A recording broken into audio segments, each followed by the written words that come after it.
こんにちは、ザッピーです。今日はですね、ペニレインなんですよ。ペニレインって、なんで今日ペニレインの話かというと、昔の自分の写真をこうひっくり返して見てて、リバプールに行った時の写真がありましてね。で、ペニーレーンの前を歩いてて、床屋さんでね、写真撮ったりしたなとかね、そういうことが思い出されましてね。ペニーレーンのことを思い出してたら、さらにちょっと大昔に、ペニーレーンのコピーをね、バンドでコピーをしてて、ああだこうだ言ってたなっていうのを思い出したりしたんですよね。で、その時にペニーレーンってどうやってね、その自分の記憶に残ったかっていうと、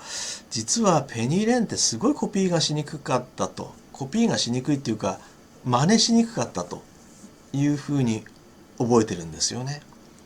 まあ自分たちが下手だっていうのもありますけれども、でももしかしたらこれは多くの人にとって同じようなケースが起きるんじゃないかなっていうふうに思った記憶があります。なぜかというと、みんな同じようにつまずいてたんですよ。本当に。ガキンチョ当時のね、1960じゃないな、70年代の頭ぐらいですかね、僕らが最初バンドで頑張ってた時代っていうのはね。そんな頃だと思いますけれども、まあビートルズだって、なんていうんですかね、そんなにまだまだコピーされ尽くしてる時代ではないですよね。みんな手探りでコピーしてた時代です。コードだって、ビートルズの曲のコードだって正式にこういうコードだよっていうふうに、出版物があったりしたわけではないので、自分たちで耳コピーしたり寄せ集めでね、コピーをしてたと、情報を寄せ集めてコピーしてたという時代ですよね。でそこでペニーレーンをやるわけですけれども、で解き明かしていくと、実はね、変な風にぶち当たるんですよ、めんどくさいところが。ちょっとコードを見ながら思い出したいんですけども、こちらを、はい。これね、実はペニーレーンって B がキーだったと思うんですよね。でこれ A に直してあります。なんでかっていうと、この方が分かりやすいんでそうしただけです。で頭からいきましてね、まあコードはそんなに難しくないですね、この辺はね。ただね、このね、a マイナーからこれ F じゃなくて F メジャー7にここは行くんですけど、確か。この流れが綺麗でね、まずはね、難しいんじゃないですよ。ここは綺麗な話をしてるんですけれども、もう綺麗で、コードの響きだけでもとにかく綺麗だったなって思い出があります。で、ビートルズ以外にもたくさんやってたかどうかは分かりませんけれども、僕がですね、このコードの美しさを知ったのはビートルズなんですよね。ペニーレンとか、それから Your Mother Should Know とかありますけれども、このコード進行をやるんですよね。a マイナーから F メジャー7に行くコード進行をやるんですよ。これの響きが美しくてね、本当にだからもうみんなビートルズに教えてもらったみたいなもんですね。そのコードだけでこんなに曲っていうのは雰囲気が変わってって綺麗になるんだっていうのをね、先生ですね、本当にね。まあ逆にビートルズ以外に何かやってたかどうかっていうのは、それは全部を聞けば分かることだと思いますよ。ただ明らかにビートルズっていうのはその曲の中の美しさっていうものをコードで体現もしてたので、本当に他のグループのものを分析するよりも、失礼ですけれどもビートルズをどんどん分析した方がいろいろ勉強になったのは事実なんですよね。いろんなことがもう勉強できたっていうんでしょうかね。はい、ちょっとすいません。脇道にそれました。で、これからちょっと今から、この曲が難しいって話をしたいと思うんですけれども、何が難しいかっていうと、実はこの1番が終わって、2番目の歌詞が来て、サビに行くとこなんですよね。ここは本当にみんなつまずきましたね。どういうふうにつまずくかというと、まずここでですね、ポーリングレインからベリーストレンジに行きますよね。これ E7 から D に落ちるっていうことは1音落ちたコードになるわけなんですけども、これってなかなか出てこないんですよ、普通は。出てきません。だけど、もうこのサビに行く前にまたこれ出してくるっていう厄介なことやってるんですよね。でこれなんでこういうことやってるかっていうと、まあ、意図的にやったかどうかは分かりませんよ、ポールが。でも、ここでまた転調するんですよね。サビに。ペニーレイン is in my ears ってここに行くときに転調するんですけど、ここのつなぎのコードみたいに使って G に来てるんですけれども、ここでめんどくさいのに、その上またここでめんどくさくなるんですよね。で、この転調が G に来てますけれども、つまり A から G ですから1音下がった転調をしてるんですよね。普通転調っていうのは、普通って言っちゃいけないな。多くの転調っていうのは、上がるんですよ。どっちかっていうとね、こう盛り上げる時に上がる転調っていうのはよくあるんですけれども、下がってくる転調っていうのは、僕もここで初めてだったかな、忘れたけど、とにかくあんまりなかったんですよね。で、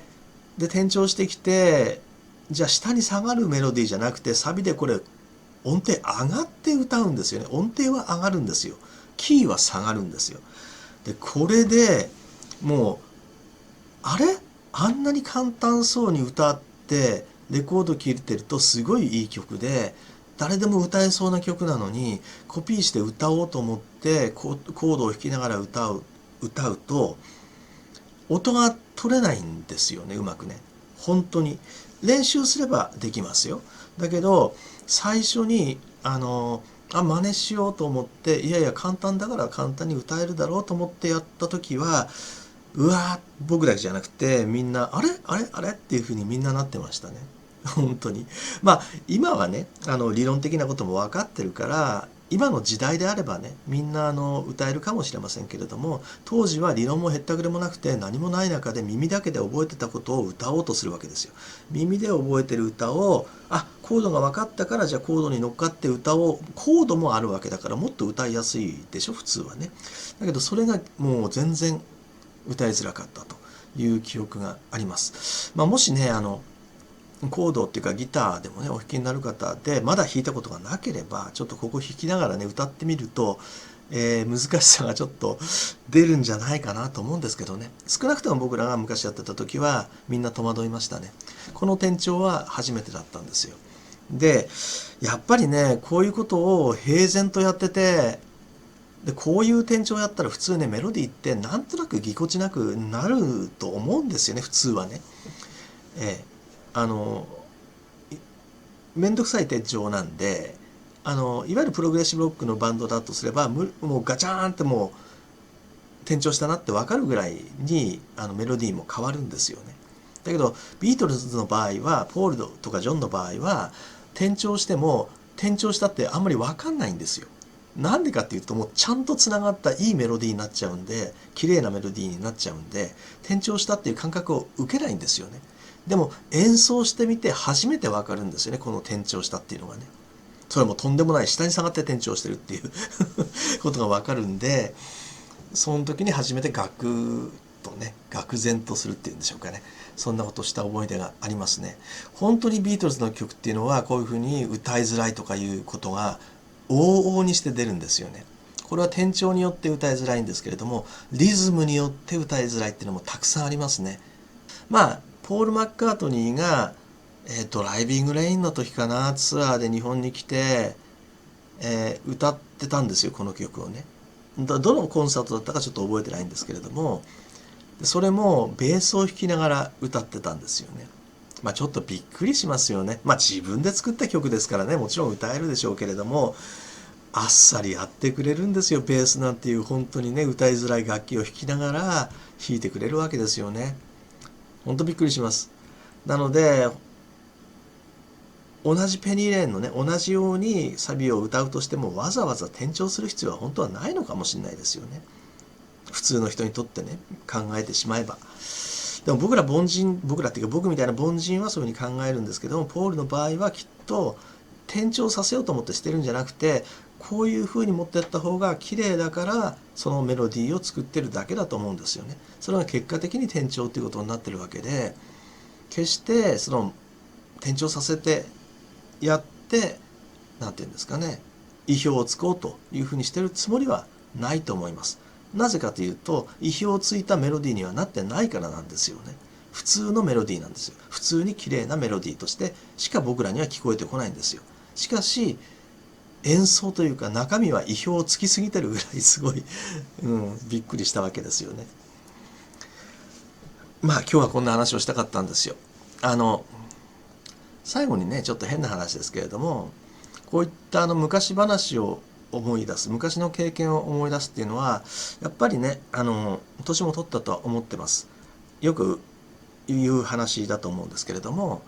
若いうちっていうのは人間は未来ばっかりを考えて生きると。で、年を取ってくると、未来も見るけれども、昔も見えてくると、過去っていうんですかね。ああ、昔は懐かしいな、懐かしいことがあったなっても言いつつ、でももっと将来こういうことをしようって言って生きていくと。でももっと年を取ると、昔しか見えなくなってくるっていうんでしょうかね。要するに昔はこうだった、昔はこうだった、ああ、昔は本当に良かったっていうことばっかりが出てくるというのは本当に年を取った人になると。でもっとそれが進むと、昔も消えて今現在だけに生きて、で最後を迎えるということをよく言いますよね。でもそれは本当だと僕は思います。実際ね、僕の、親なんかももう亡くなったりしてますけれども、最後はそうなっていきました。で、僕も自分自身を見てると、確かにね、将来何をしようって考えるよりは、明らかに昔はこうだったなって思い出すことの方がはるかに多いですね、やっぱりね。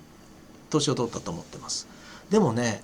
ビートルズにはやっぱり感謝しますね。なんでかっていうと、こうやって昔を思い出すことが決して自分にとって負じゃないんですよね。